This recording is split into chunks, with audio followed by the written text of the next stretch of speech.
Welcome to a special live edition of Faithful Discourse. I'm Chris Henry, your host, and we are recording at the Second Presbyterian Church Men's Retreat.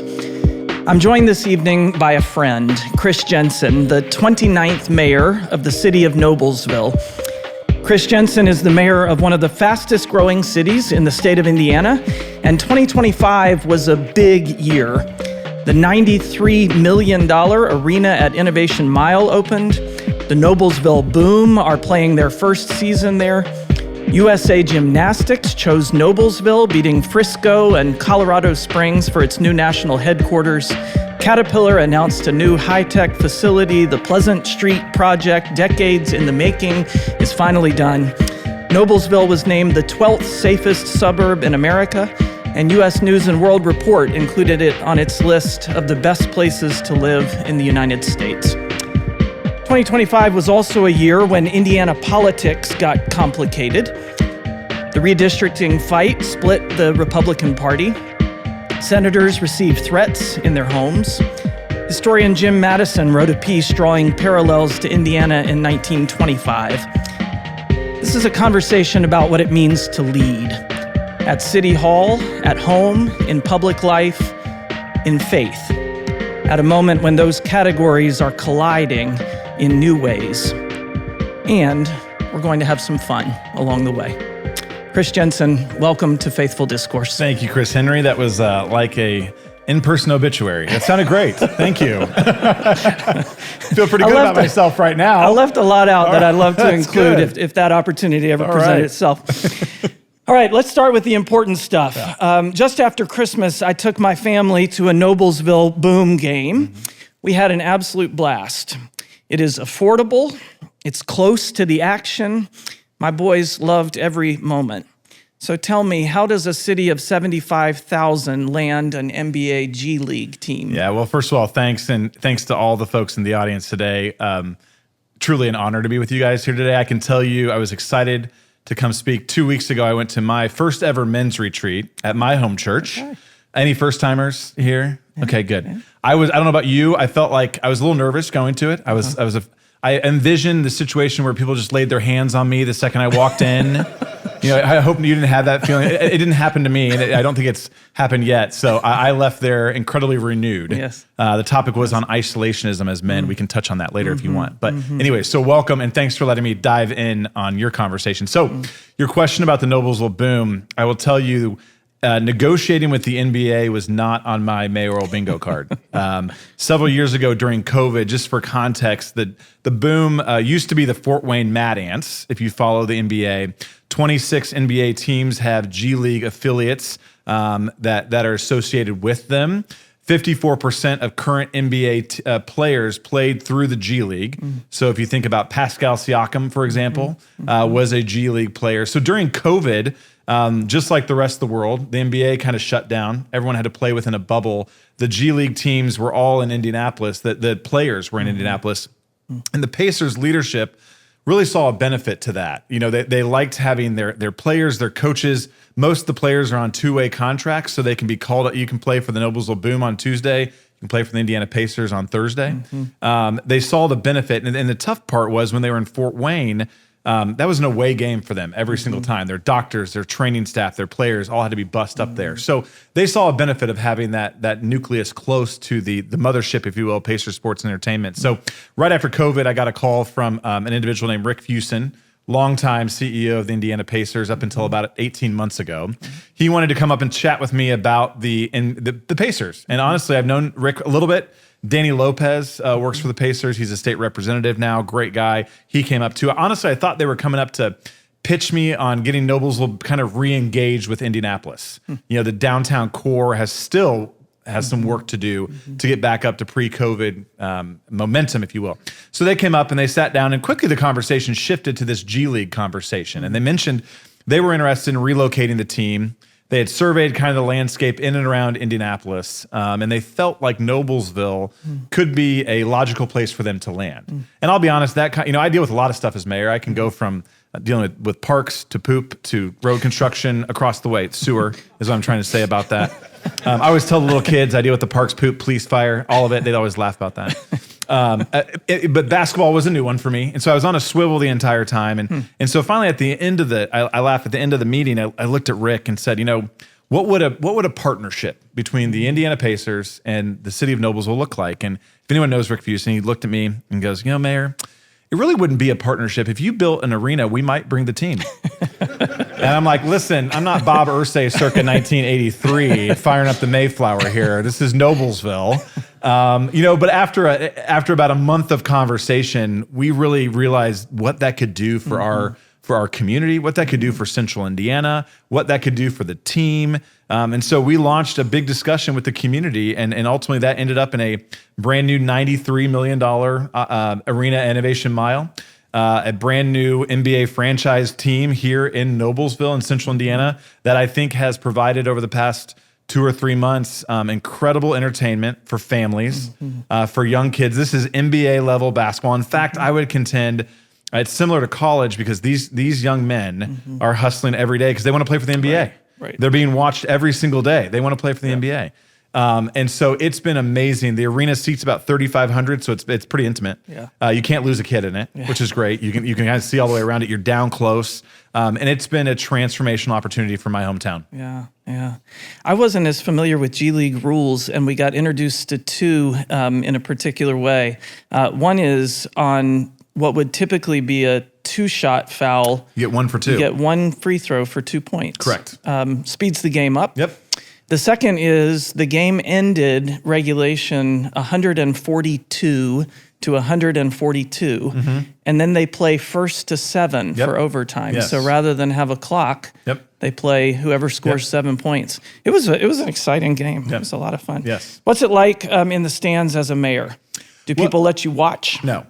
That's funny. That's one thing I learned. I went to my first game, and I'm an extroverted person, but I've learned that most games now are work for me. But I like it. I like a good politician can go work a crowd anywhere, right? So I can go up and down those stairs, talk to people. But in all seriousness, the amount of people who came up to me, young to old, to say how excited they were to have a hometown team. I saw retired couples that had bought season tickets just because they wanted to support the hometown team. That meant everything to me. We've seen a lot of positive feedback about it. People are excited. There's always somebody there to offer me an opinion about what I'm doing, which is great. Such an honor to talk with them about that. But it's a lot of fun. And again, I just pinch myself that I get to be mayor of my hometown. Yeah. Well, we'll rewind since this is a family program. We'll move away from basketball before we talk about the 2010 NCAA National Championship game That's fair. between Butler and Duke. Yes. So let's rewind. You are a Noblesville guy, born and raised, Miller through and through. When did you first think about leadership? Yeah, so I was born and raised in Noblesville, Indiana. My parents grew up going to North Central High School, which speaks to this crowd a little bit here. They were the class of 68, just 1 year behind a previous guest of yours, Mitch Daniels, who was class of 67. Right. They moved to Hamilton County. My mom was a longtime French teacher at Noblesville High School. I lost my dad in an automobile accident when I was 15 months old, the youngest of 3 boys. So my mom raised all 3 of us. And I answer that because I'm not sure leadership ever came. I didn't have a family history of it. You see some of these families within politics where the dad or mom was something and the child followed behind it. We didn't have that. I was always interested in government. I was on student council in elementary school. I ran for class president in high school, and I was class president in high school.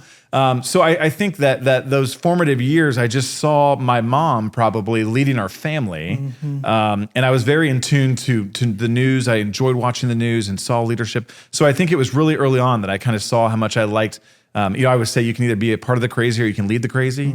And I kind of liked leading the crazy a little bit. And so it's kind of been my journey ever since then to stick myself in a position of leadership and have enjoyed that feeling. Yeah. In my experience, most leaders can point to either a moment or a mentor that made a significant difference at a key moment in your life and development. Was there a person or a moment that you can point to? Absolutely. So when I was in high school, there was a gentleman in Noblesville named Luke Kenley. He's a former state senator. He actually owned grocery stores in Noblesville growing up. And in the early 2000s, prior to Mitch Daniels becoming governor, we had 16 years of Democrat leadership in the state of Indiana. And there was a conversation heading into 2004 about trying to, as Republicans, to take that back over. And so Luke was dabbling with the idea of running for governor. And I was a high school kid, and he asked, hey, would you want to come along and drive me around a little bit? There's these things called Lincoln Day dinners, chicken dinners across the state. And so I got to go just sit next to him and drive him and get to know him a little bit. And he really spoke into me. I saw what leadership looked like. I saw what intense conversation. People always said he was just as comfortable talking about the price of watermelons as he was the tax policy of the state. So I saw that diversification in his thought. I ended up going to Butler University and then interning my senior year for him in the Indiana Senate. He has been somebody who was not afraid to say hard things to me. I was a senior at Butler, and I wanted to go to law school simply because I thought that's what you should do. There's this little test when you go to law school called the LSAT. There's probably some attorneys in the room. I took the LSAT. I did not do very well on the LSAT. And I had somebody back in Noblesville say, well, you should take it again. I've never heard of anybody doing worse the second time. You, in fact, can do the worst the second time on the LSAT. I remember talking to Luke when I was in the Senate interning, and he's like, so you want to go to law school? I was like, yeah. He's like, I'll be real honest. I just don't think you'd be a very good lawyer. There you go. And 21-year-old me was probably crushed by that, but he was incredibly correct, and he was not afraid to speak into me. And it was a place of love, right? It was a place of guidance. It was a place of love. And so he still calls me every couple of weeks. Sometimes it's to question my judgment on certain things, but oftentimes it's to speak into me.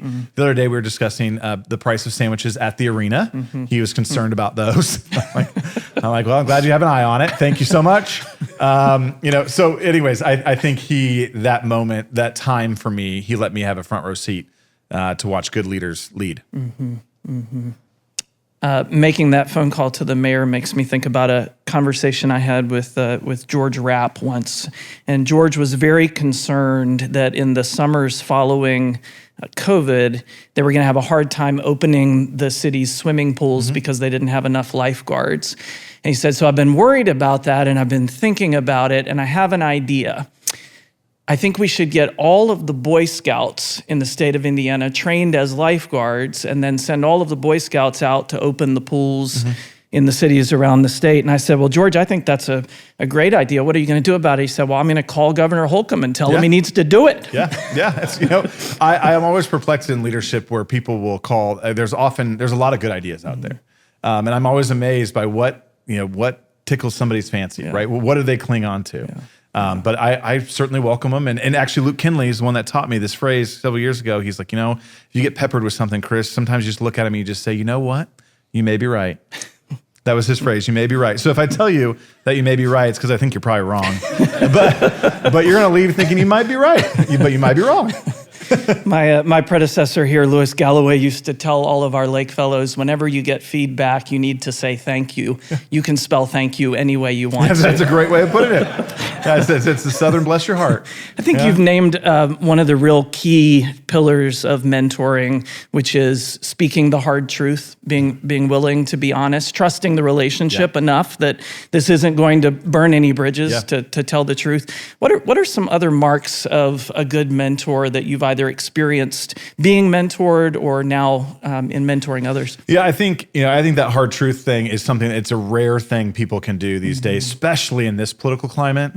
We have such a polarized world today where you're either 100% correct or you're dead to me, right? There's no in between, and I don't believe that. I think society believes that.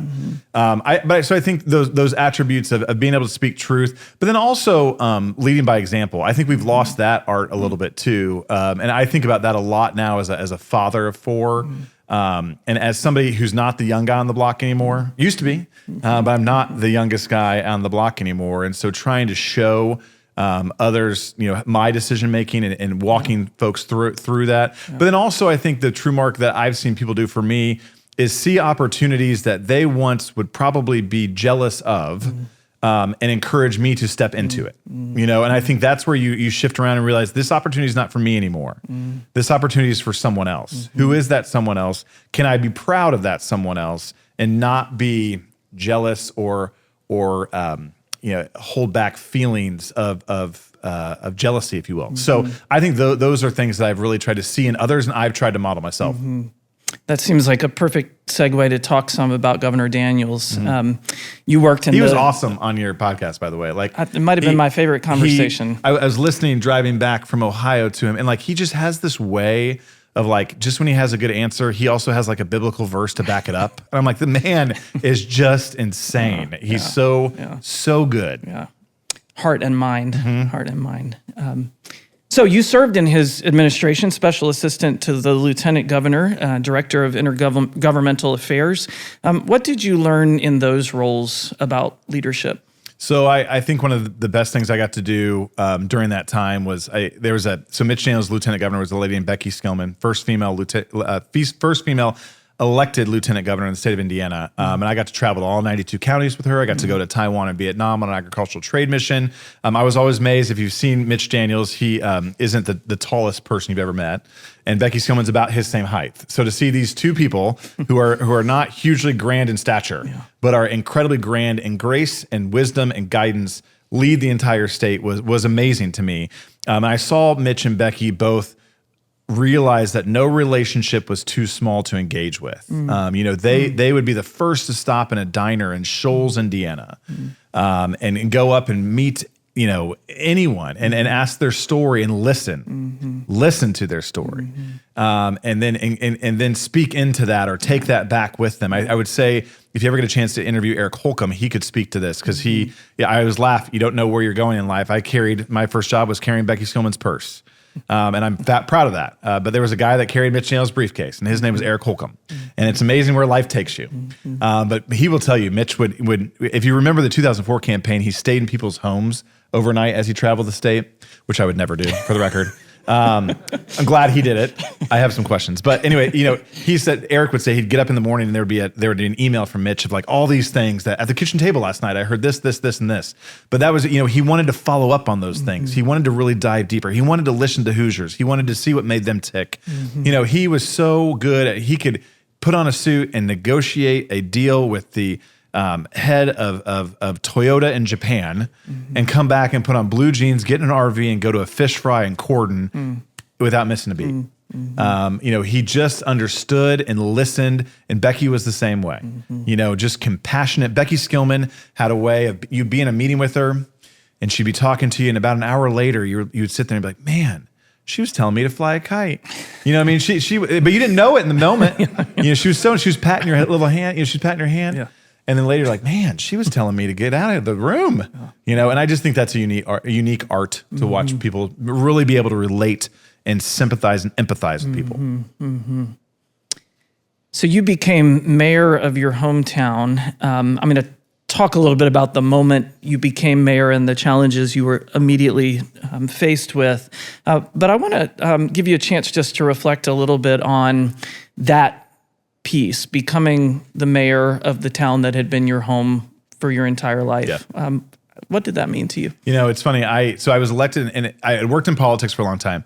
In 2015, probably 14, I got a call from my predecessor that there was going to be an open city council seat in Noblesville. And he said, I think it's time for you to step up and step into that race and go run for that seat. Honestly, I hadn't thought about being the candidate. I enjoyed the process. I enjoyed working in government. But I also felt like if you're being called, you should be willing to step up and serve. And I also felt like Noblesville could use some different perspectives, quite frankly. There were a lot of more younger families in Noblesville than there were back when I was growing up. So I decided to run. And then it was quickly after that, my predecessor was in his fourth term and was ready to retire. And honestly, I wasn't interested in being mayor at first for a lot of reasons. I had a young family. City council is wonderful. It's this great little sweet spot. Nobody really knows what you do. You don't get blamed for anything. Mayor, you get blamed for everything. I mean, literally, the sun's not up on time, trash, potholes, the whole 9 yards. Yeah. So that was just, and it also was a full-time job. Mayor's a full-time job. In Indiana, we are a strong mayor state. We have strong executives. So but I wanted to be a part of the conversation. I cared about who it was. So I spent about a year going around just talking to folks about what they see in leadership in Noblesville. What do they want to see? And honestly, I wasn't sure if Noblesville was ready for a 30-something mayor. We were starting to see that in Indiana. You had Mayor Fadness, who you've had on here before. He was in his 30s, but that's Fishers, and in all due respect to Fishers, they had 10 people 5 minutes ago, right? So now they're at 110,000. It's incredible, the growth there. Noblesville is the historic community, right? It's 202 years old this year. So I wasn't sure if they were ready for a young, I'm sure you've been through this discussion before, right? As a pastor, I wasn't sure if they were ready for a young mayor. So I wanted to get a feel for that. And then honestly, about a year into it, I felt like the finger just kept pointing back, and I kept being nudged. And honestly, it was my wife who ultimately, we sat down and had a conversation about it, and she was kind of surveying the field and who else was going to run. And she's the one that finally looked at me and said, why don't you stop talking about it? Why don't you do it? You need to do it. And so we went on this journey, and then here I am 6 years, starting my 7th year now, to be mayor of the 9th largest city in the state of Indiana, the fastest growing community in all of the Midwest, home to nearly 80,000 hardworking Hoosiers that I get to represent every day, and it's kind of unreal. You use the word calling, and I think that's, in the Reformed tradition, the Presbyterian tradition, our kind of founding father, John Calvin, talks about vocation as, in some traditions, vocation is ministry, right? That if you have a vocation, it means you're called to full-time ministry. In the Reformed tradition, we have a very expansive definition of vocation to include doctors and lawyers and folks who work in office buildings and folks who clean floors and folks who prepare food. That vocation is really about bringing your faith to the work that you're called to do and equipped to do. It sounds to me like you really have found your vocation. Well, I think because people ask all the time, do you enjoy the job you do? Do you enjoy? And I'll tell you what, every day I'm more fired up than I was the day before. I truly believe that I am doing the job that God put me to do right now. I do believe that, and that is a great, fulfilling feeling. Now, there's days that I question why God put me in this role. You turn on the news and you're like, that guy, God did not put him there. You know what I mean? Swing and a miss on that one. That's a broad statement on a lot of people. But I do feel very affirmed that I am doing what I'm meant to do. And the nice thing is, if I'm not, we live in a great democracy that the public can decide in a couple of years if God is done calling me to that role. And so we'll see. Yes. No matter how much listening and preparing you do for a leadership position, when you step into it, there are things that surprise you, that shock you, things that you thought you would spend a lot of time on that you don't spend any time on, things that you thought wouldn't be within your purview that are.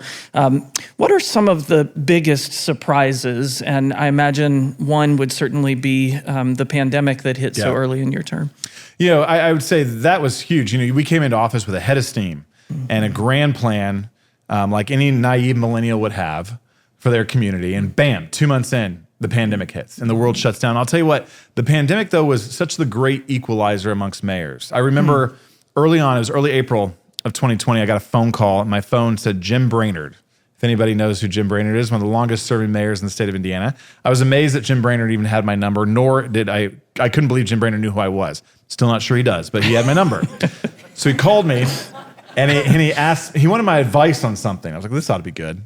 And he wanted to know something about golf courses or something. And so I gave him my opinion and he's like, well, thank you. That's great. And then later I realized he did the exact opposite of what I told him. So obviously it didn't land very well. Trying to figure your way out through that. But I also think it was an opportunity for Noblesville. We had kind of held back compared to Fishers, Carmel, Westfield over the past decade. That gave us a chance to really shoot the gap and bet on ourselves during that time. We made some great progress with development and moving forward. So I was surprised that the community was still willing to allow that to move forward, while everyone was terrified of, what does tomorrow bring? Literally, what does tomorrow bring? That was a big surprising time for me of how resilient and grace-filled the community was as we marched our way through that. I'm also constantly surprised on issues that matter to folks. A great example, a year after the pandemic, we were going through a conversation about our city logo is the county. It used to be the county courthouse in Hamilton County. And we were like, we wanted to update that because that's really a county asset. We wanted kind of something a little bit newer that kind of reflected Noblesville. And so we went through this public process. Ladies and gentlemen, you would have thought I killed every kitten in town when I changed that logo. I didn't see that coming. I just didn't see that coming. And boy, there was some passion around that. Now, social media fuels a lot of that passion today. And then I remember a few months later, we were getting ready to go through a conversation around a wheel tax. Never a popular conversation. I am a small government conservative. I hate taxes just as much as everyone in this room. At the same time, we had an $800 million unfunded capital improvement plan, and I thought we could pray for manna from heaven, or we could start taking steps in place to invest in our infrastructure. I chose the latter, and I decided to go to the city council and make a case as to why a $25 a year wheel tax was necessary to start chipping away at this. And it's funny. So you had the logo. Everyone lost their ever-loving mind. Wheel tax 2 months later, 9-0, no one commented on it. And I was like, you got to be kidding me. You cared about the logo more than the tax I just levered, you know? And people were like, that was a great strategy, Jensen. I'm like, I would love to think that I had a strategy around that. But, so you just don't know. And I'm sure you get it every day too. Something that you think is just so easy and passive. Boy, there are people that are just incredibly fired up about it. There's a line told among seminary students that most new pastors start their first call thinking they're going to change the world, and then they get fired for changing the color of the carpet. Exactly right. It's unbelievable. I can relate. I can relate. Absolutely. At the State of the City, you said, we're building a city that my kids would want to call home for generations to come, and they're going to call it home, not because of the opportunities that we brought to Noblesville, but because of the history that we have preserved in this community. I said that? You said that. Woo. You said that. Pretty insightful.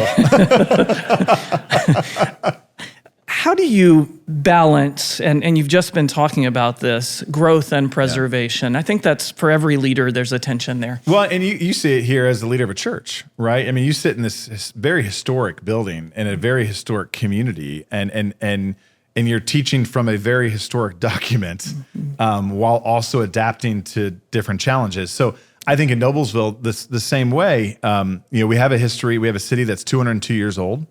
At the same time, we have a pretty high growth trajectory as a community. How do you balance that? I remember people asking me when I ran, are you old Noblesville or are you new Noblesville? Where do you stand? I said, well, I've lived here my entire life. Now, I was not born at Riverview Hospital, so that dinged me on a few people. But I was also in my 30s, so I was trying to balance that. So, I think we've taken an approach to growth to, if you go to downtown Noblesville, the historic square is still incredibly historic. Every one of those buildings is full with a small business, has been maintained and preserved. The courthouse, which some people thought I'd tear down, which would never happen for the record, is still proudly standing. And at the same time, we've filled in some of our parking lots, which parking lots in a downtown are a really bad use of space, with some new buildings that actually look historic, that match aesthetically in downtown. And we've been able to add new residents. And for example, our first new mixed-use building is called the Levinson. It's named after the Levinson family, which has been in Noblesville, a very historic family in Noblesville.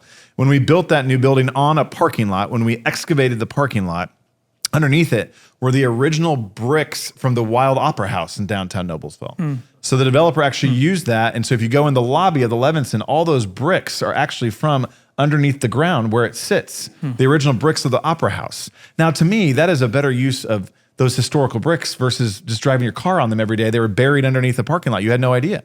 So we've been able to match that a little bit. And I think even if you look at even on the west or the east side where we're growing, there's a new neighborhood that Steve Hinkey is doing and envisioning for our community called Gatewood Lakes. Honors the Gatewood family who owned that property, actually sold that property to Steve. So I think you see it woven into the fabric.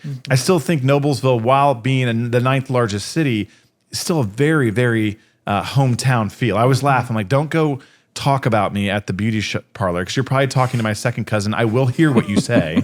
I will hear it. It's still, word gets around, in a small town. So. The mayor knows that I had the opportunity to fulfill my civic duty and serve as a juror in Hamilton County the week before Christmas.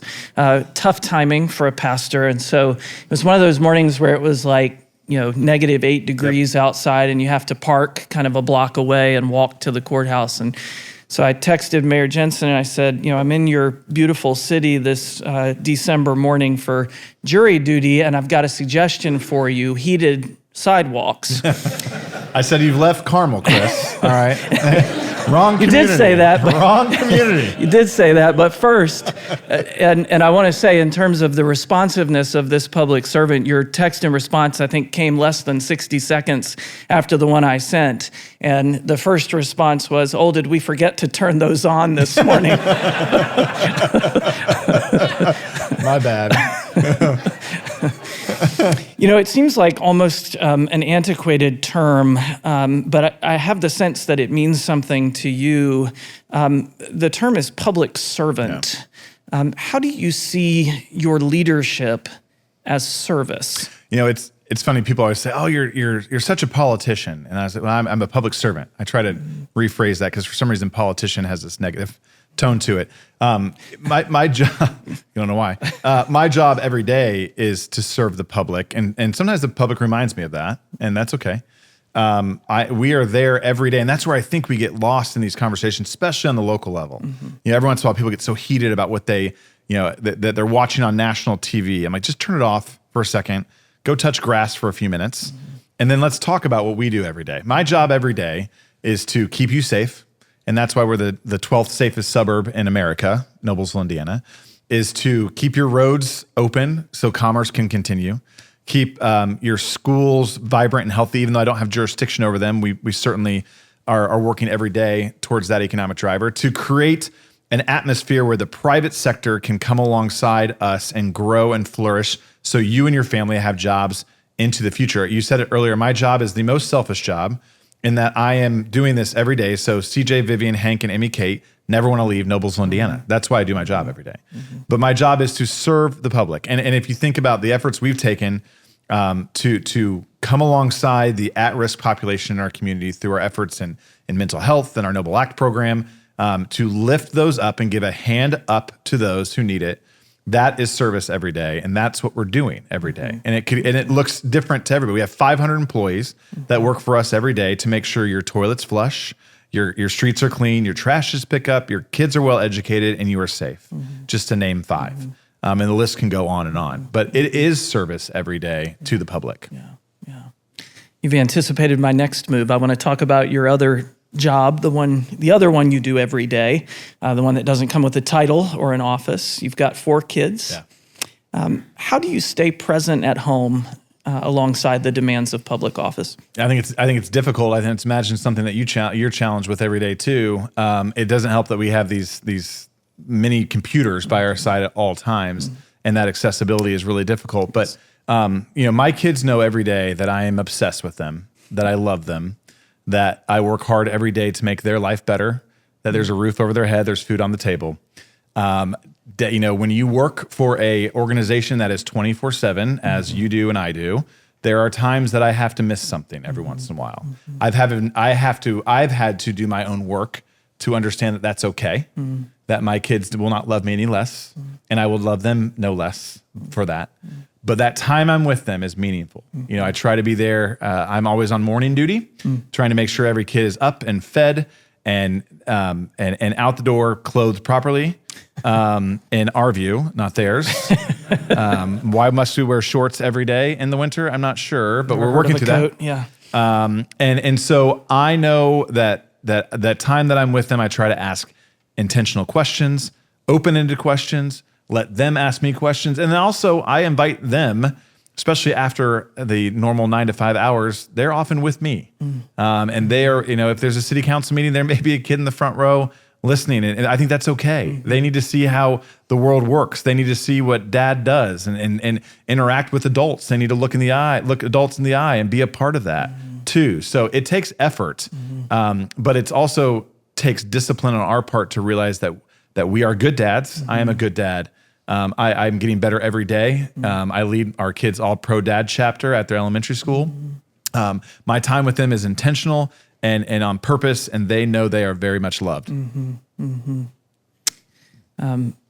Whenever I'm going to baptize a baby here at Second, I meet with the parents a week or so before the baptism, and I go through the liturgy of the baptism, which includes 2 questions that we ask to parents. And the first is, do you desire that your child be baptized?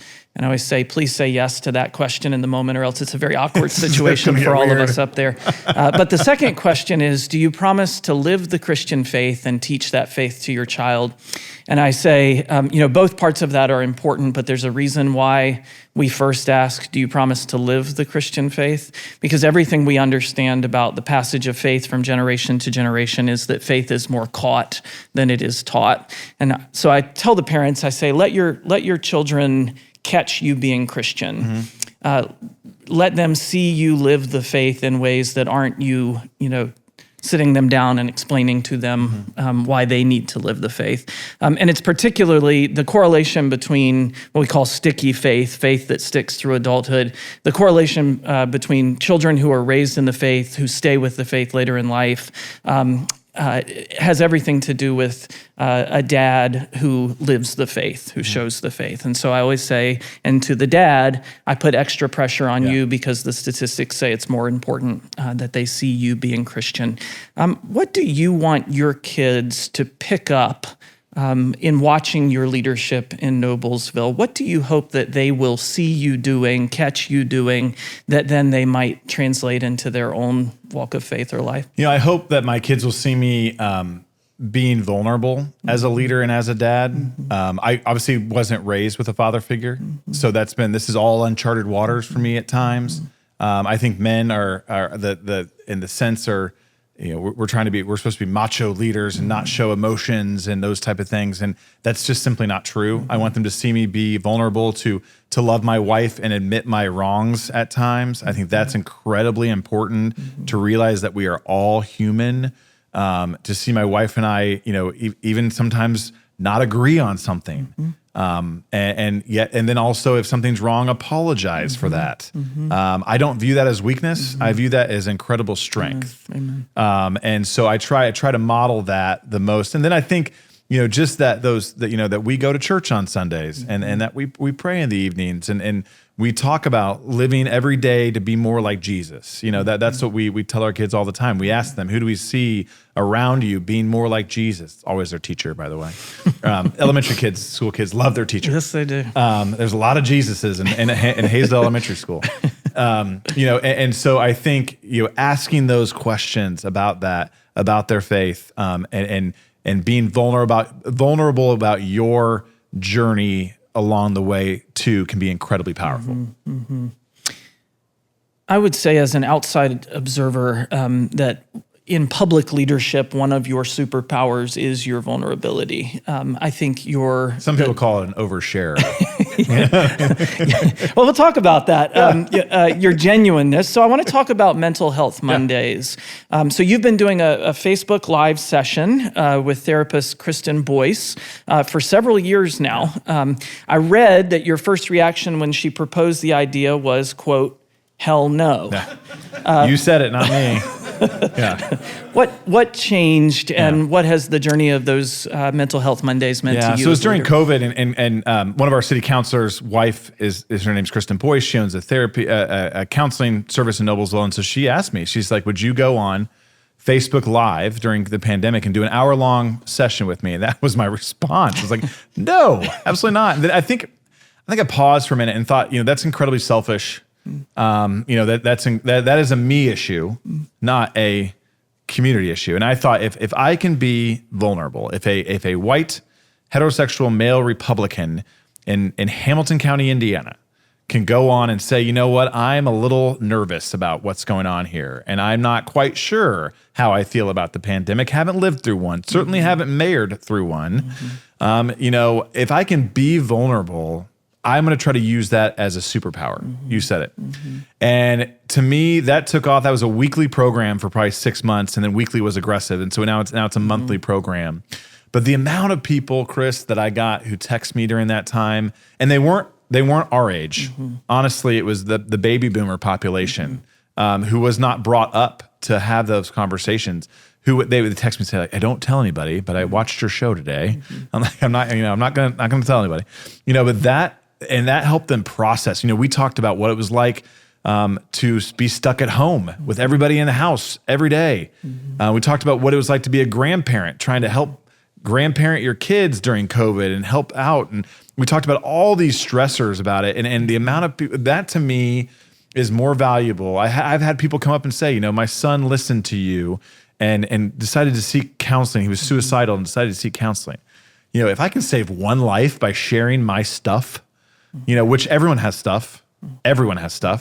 And if I can save one life by just being open about that and being vulnerable, this time on earth and this job will certainly have been worth it. Yeah. And so that has been something that I'm still committed to. And when we dive into every topic, we talk about suicide. We talk about, one of my deputy mayors had breast cancer. She came out and we talked about the cancer journey. We've talked about loneliness, depression, addiction. We've talked about all those things. And I'm not going to shy away from it in the future, because I think that's what leadership looks like, is sharing that vulnerability and helping others believe it too. And I believe that if the leader of a city, leader of a church can open up that way, it instantly calms the public. And it's okay to not be okay. That may look differently for you, but I am committed to that cause. A political thinker who I have a lot of respect for says folks don't want politicians they like. They want politicians who they think like them. And I think there's a way in which sharing vulnerably and opening up as you say, your stuff, because everybody has stuff, is sort of a modeling that I like you, right? I want to be in relationship with you as constituents, and I honor the things you have. I had a pastoral counselor on a staff of my church in Atlanta who used to say, I'm not okay, you're not okay, and that's okay. And for leaders to model that, I think is really important. I want to bring someone else into this conversation who meant a lot to you and to me and to this place. In 2024, we lost Jim Morris. Many of the people here in the room knew and loved him. He was a member of this church for 55 years, deeply connected, of course, across the city, but most importantly, he cared about the hungry. He cared about children. He cared about young people. He had a way of setting everything else aside, looking at you and asking with undeniable sincerity, how are you? What can I do for you? When he was awarded the Sachem honor, he gave a speech. It was way too long, which was Jim's challenge. It was over an hour long.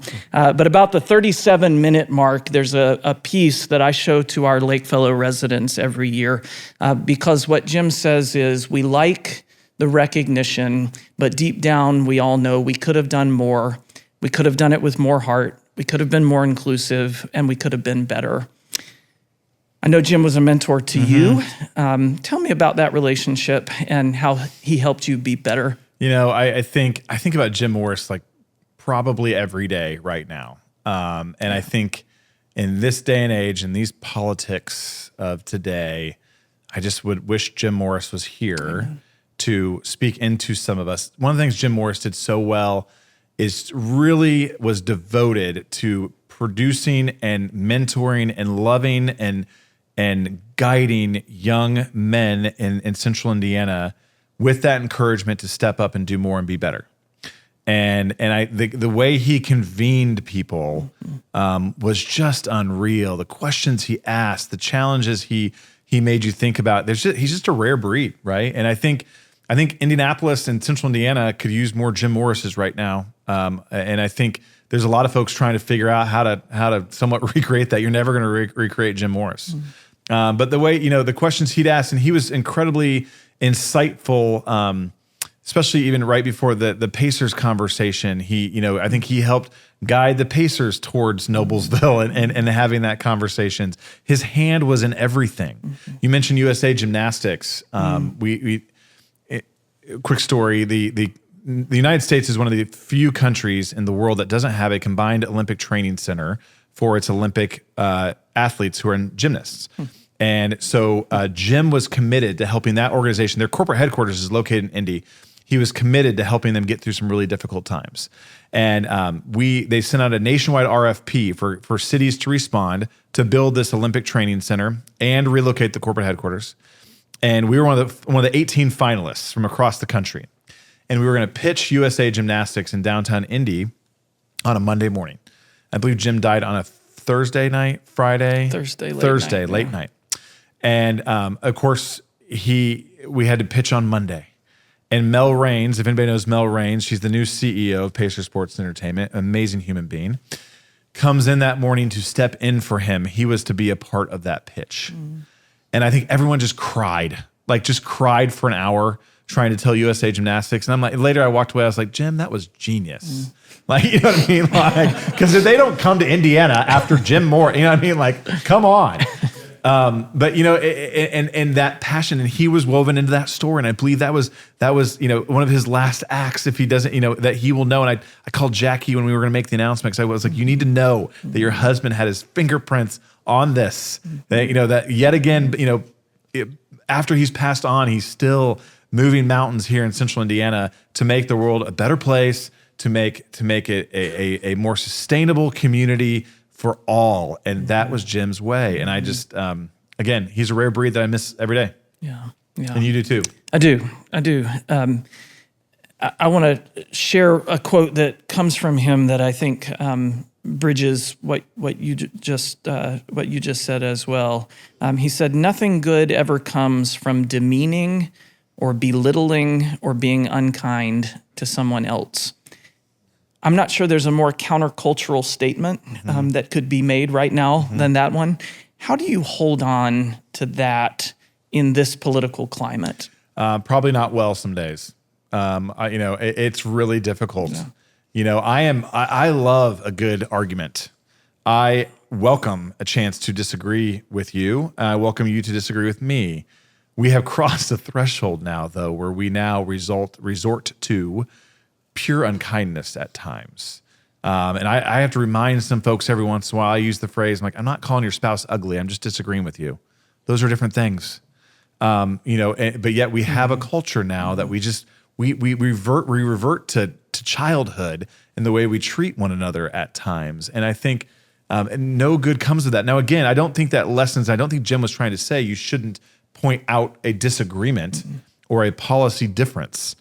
It is not the what, it's the how. And I think Jim modeled that incredibly well. And it's very hard to do today.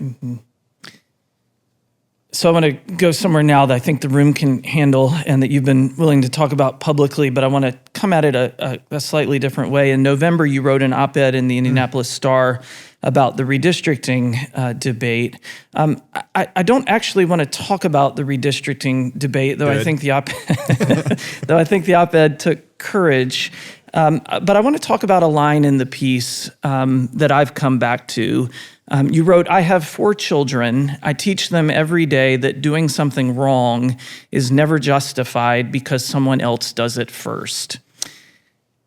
It occurred to me that that's not really a political argument. It's a parenting argument. It's a moral argument. This might be a different version of the same question I just asked, but in your work, how do you hold the moral and ethical line when the political line seems so much easier to kind of attach yourself to? I think you have to be willing to just say, I'm going to do what's right. You know, I remember debating whether I wanted to write that op-ed. And at first I thought it really wasn't my place.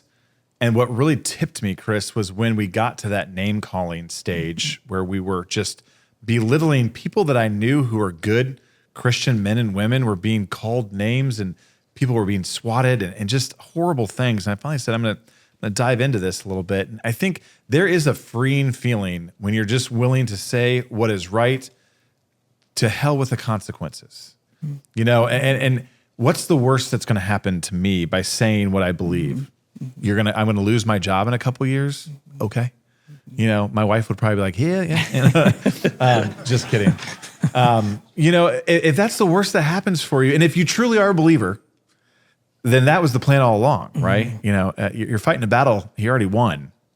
I believe Phil Whitcomb told us. Yes. You know, and has sung to us really well. You know, so I think there's just some freeing in that, and so the moral clarity isn't that hard for me, because I need to go home and look at my kids and know that I did the right thing. And am I perfect at it? No, at all. No leader is, but I do my best every day, and that's all we ask is that you do your best, acknowledge when you fall short, and get back up and try to do the best tomorrow. And again, it's incredibly freeing if you just stand on who you believe. And I can look at my kids every night and know that I did the best thing I could. Yeah.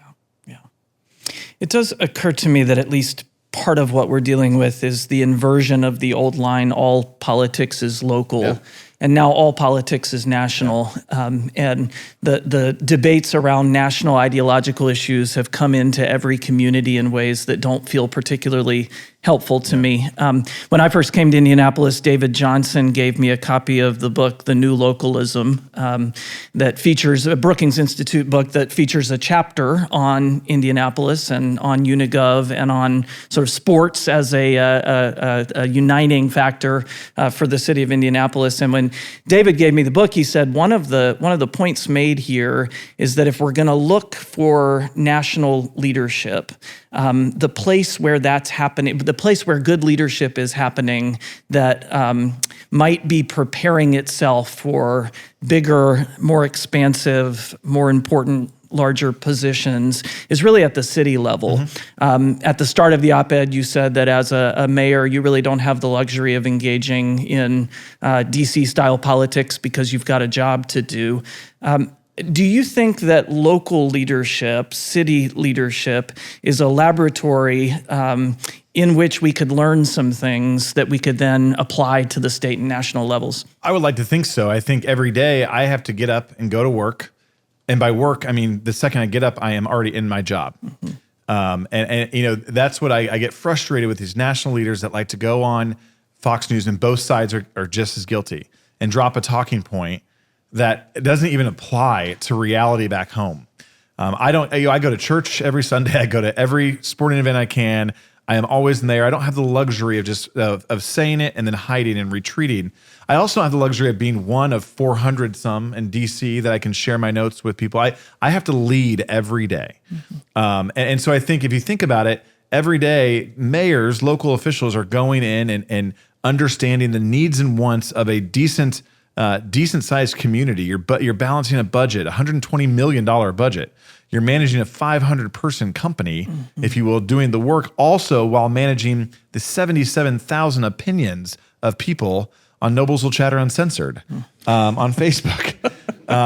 And so you're balancing that every day. And how do you navigate that? What is your win today? How do you move the needle forward today for your community? How do you save a life today? How do you fill a pothole today? How do you pick up trash today? It's doing the work every day. And if you extrapolate that to a state or federal level, that is a great conversation if we'd focus back to that. If we'd focus back to what do Hoosiers want? What do Hoosiers need? You know, where are we falling short for our kids and our grandkids? What communities could use a hand up, not necessarily a handout, a hand up? You know, if we did that work, we'd be a greater state. And if we modeled that, we'd be a greater nation. So I agree with that sentiment. Every Friday, you do the Friday Five, a video posted on your website, on Facebook, and on YouTube. Famously, one take. Famously, no script. I would never stand behind the pulpit with no script, so I admire you for not using the script. You publish your cell phone number in the newspaper. You answer texts from residents. Why is that level of accessibility so important? I think it's diffusing in a way. I think, you know, that nothing will stop a misguided debate on social media than the mayor actually jumping in with his number and offering to answer questions. Because people don't really want, most of the time, the answer. They like the fight, right? They like the fight. So the facts aren't as fun as the fight. So I have one cell phone that I pay for, and it's 317-509-3134. And I always ask for a fair pass, you know, that, hey, if you're sitting at home and you're enraged for whatever reason, before you go log on to Facebook or X or whatever your mechanism is, just shoot me a text.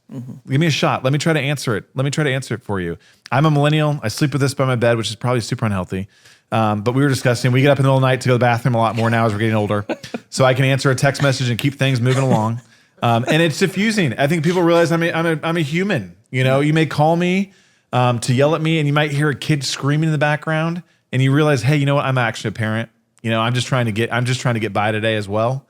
And so I think it diffuses situations by being that communicative. And if that's what it takes, I'm all in. Yeah.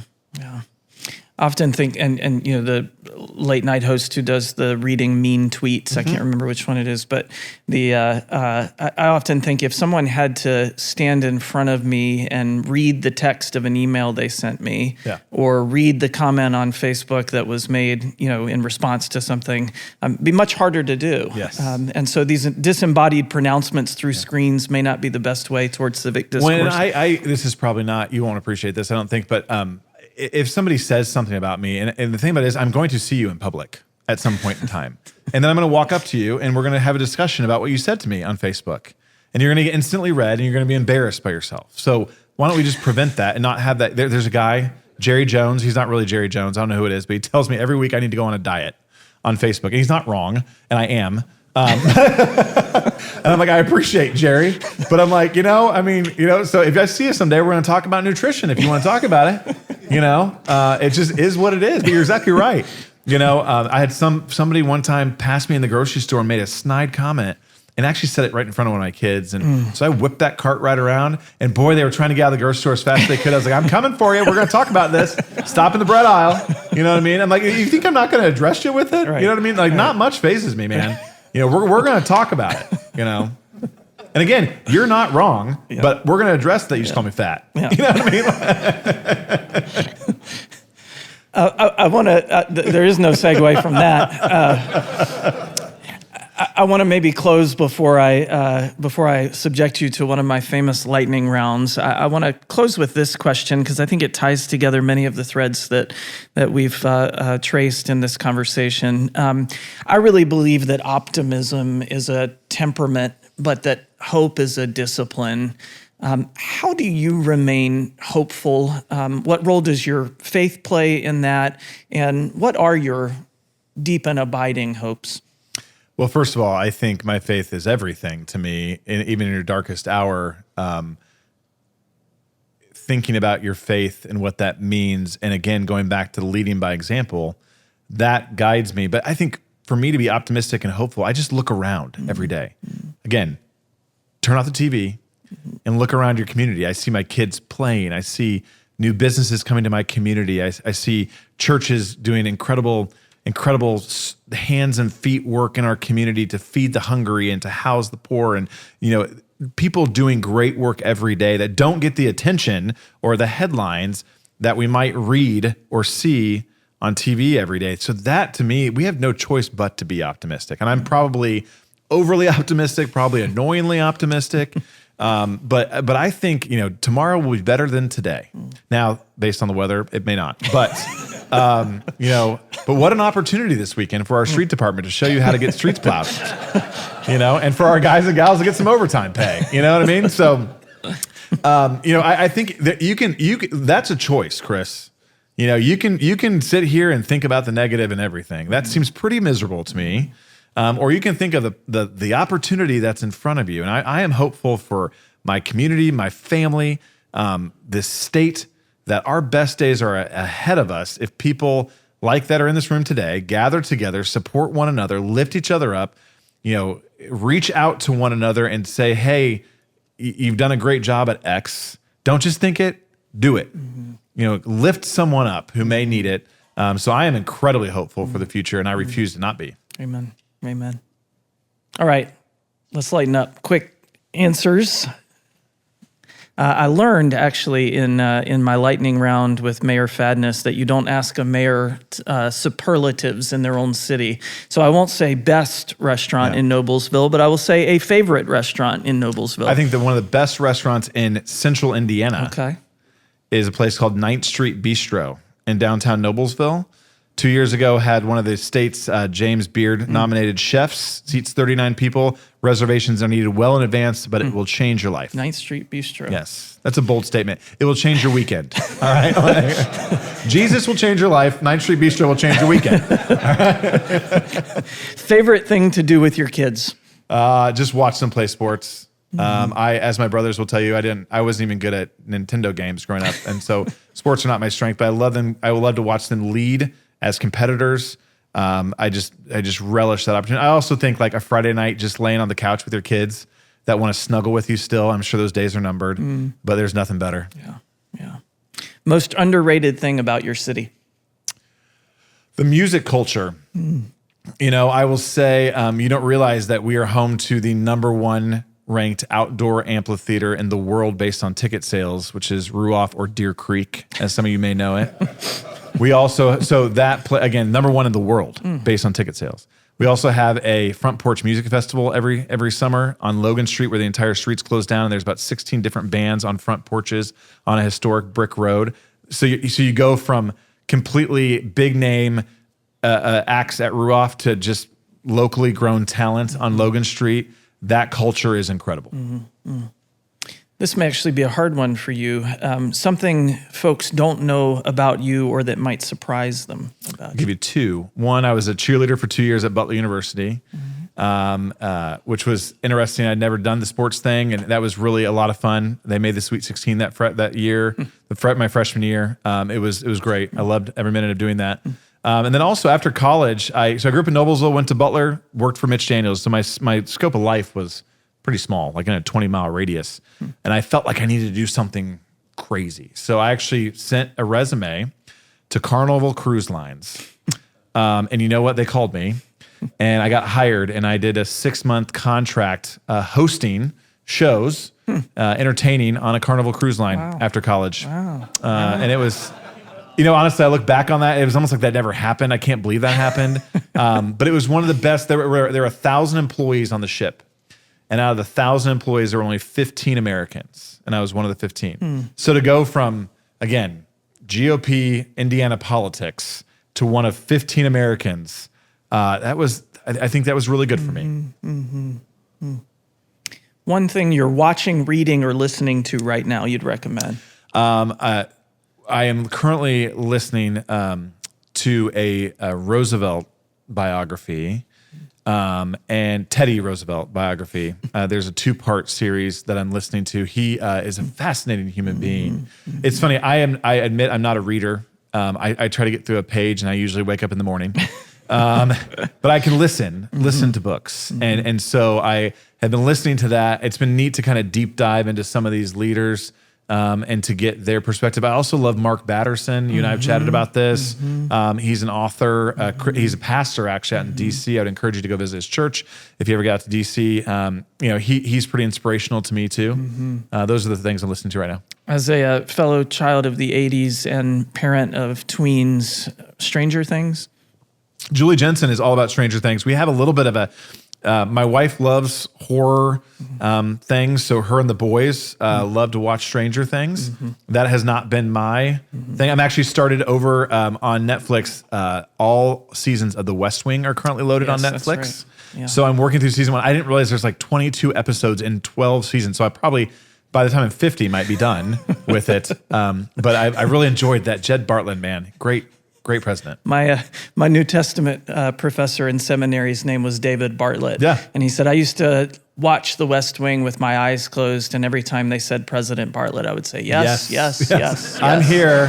I'm right here. Finish this sentence. A good leader always... listens. Finally. Do the Pacers... Listens finally? No. Oh, okay, we're moving on. Got it. Okay. I agree, finally. Finally, do the Pacers rebound in 26-27? Of course they do. I mean, again, what they did last year was incredible. What a great opportunity for growth this year. There's that optimism in me. And I think you get Halliburton back. You get these guys. I mean, absolutely. And I think, I want to say something about that because we just came off of a pretty cool victory on Monday night with the Hoosiers. Nothing... Indiana doesn't. I think Hoosiers love nothing more than a great comeback story, and I think the Pacers will be that next year. They love to rally behind a sports situation. You find like someone like a Fernando Mendoza, and to listen to him, it just inspires you. That should give you hope, right there. That should give you hope. Yeah. Chris Jensen, thank you for being my guest on Faithful Discourse and for being the guest of these men on their retreat. Thank you for your leadership. Thank you for your friendship. Thank you for making Noblesville a place worth visiting, a place worth living, and for being willing to say hard things out loud when it might have been easier to be quiet. At your State of the City address, you said, I believe our best days lie ahead. I think Jim Morris would have liked that. And I think he'd be proud of the way you're leading. Thank you. Gentlemen, let's thank Mayor Jensen for being Thank you, with us. everybody. God bless you. Thank you, Chris.